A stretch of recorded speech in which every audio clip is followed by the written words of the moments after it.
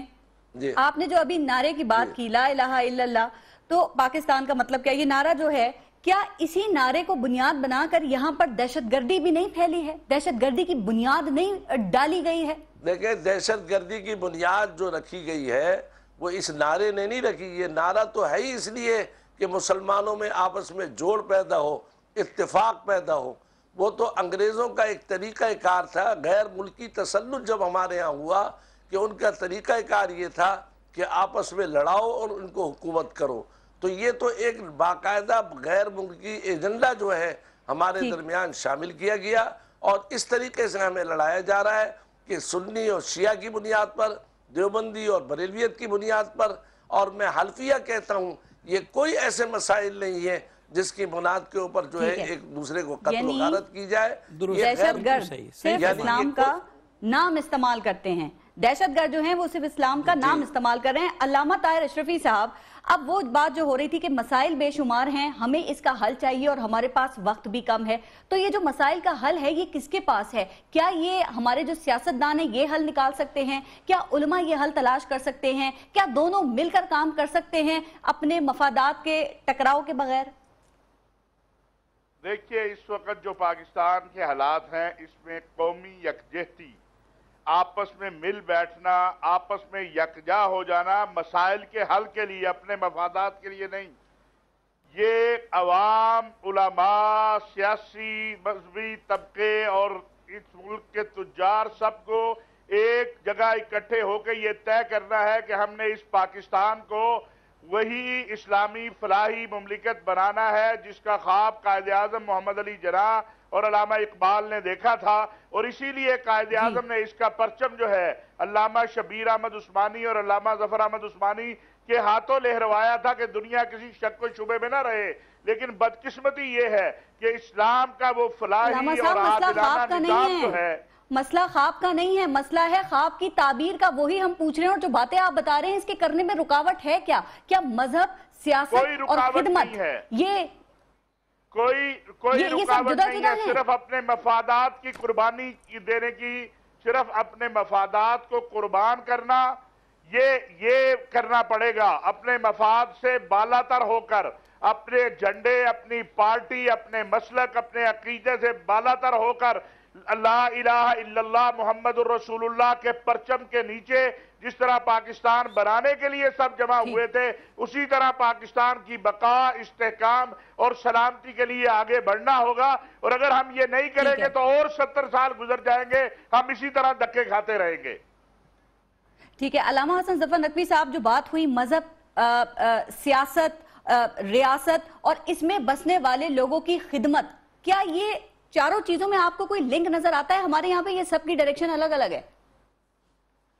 دیکھیے، ہمارے یہاں ڈائریکشن اس لیے الگ الگ ہے کہ 68 سال سے ایڈ ہاک بیس پہ سارے کام چل رہے ہیں عبوری انداز میں. یعنی معذرت کے ساتھ جو بھی حکمران طبقہ آتا ہے اسے صرف اپنی فکر ہوتی ہے کہ میں اپنا ٹائم پاس کروں یا اپنے ٹائم کو طولانی تر کروں.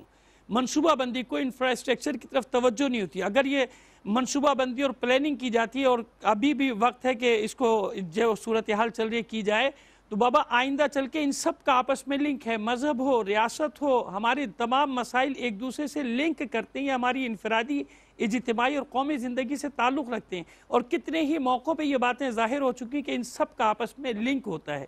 لہٰذا منصوبہ بندی کی کمی جو بھی میں کیا عرض کروں کہ جو ہماری پارلیمنٹ، لیکن آپ نے کہا لنک ہے نہیں، تو پھر بہتر نتائج کیسے اخذ کیے جا سکتے ہیں؟ پھر بہتر صورتحال کی توقع کیسے کی جا سکتی ہے؟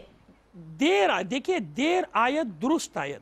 شاید یہ 67-68 سال کے تجربات نے آج پوری قوم کو کم سے کم اتنی بات سمجھا دی ہے کہ جب تک ہم اپنے بنیادی مسائل کی طرف توجہ نہیں دیں گے اور یہ ایڈ ہاک یہ عبوری انداز سے جب تک ہم باہر نہیں نکلیں گے، جیسے آپ ابھی دیکھیں کہ دہشت گردوں کے حملے اب بھی ہو رہے ہیں، لیکن اب فرق کیا ہے؟ پہلے قوم میں نا امیدی تھی کیونکہ دہشت گردوں کو کوئی جواب دینے والا نہیں تھا۔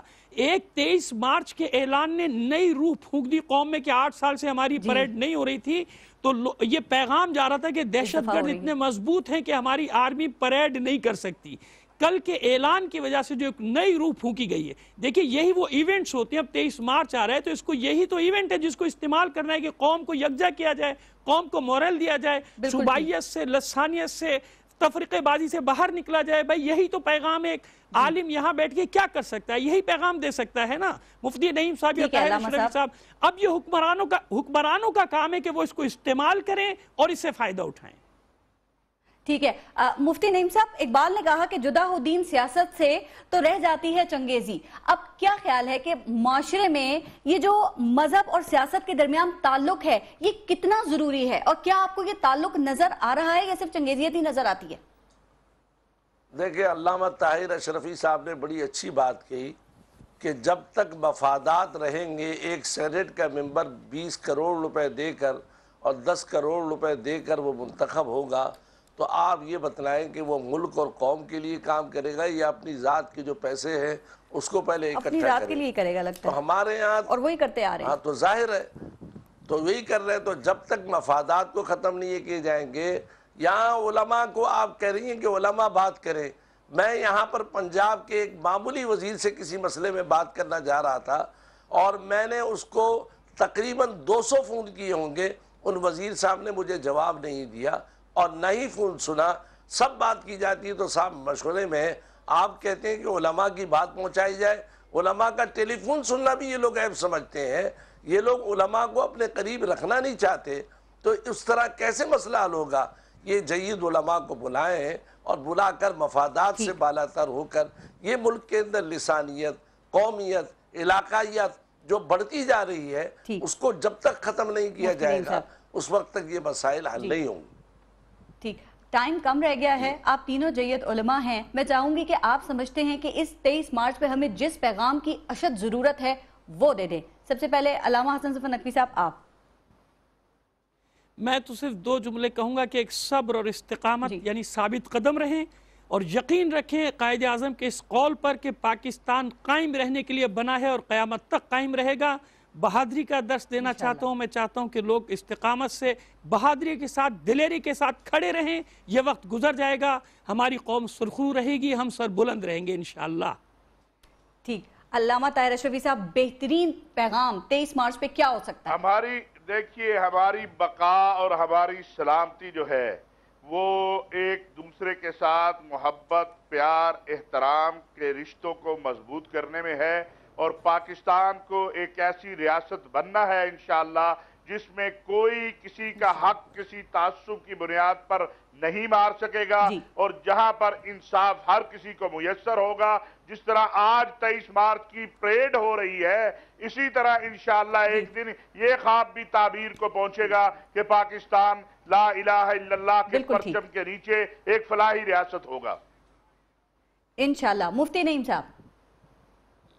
جی، سب بنیادی بات یہ ہے کہ بڑی خوشی کی بات ہے کہ پیغام یہ ہے کہ بڑی خوشی کی بات ہے کہ جو یہ پریڈ ہو رہی ہے آج اس نے ہمارے ملک کو کافی حد تک ایک جگہ اجتماعیت پر لے آئے ہیں۔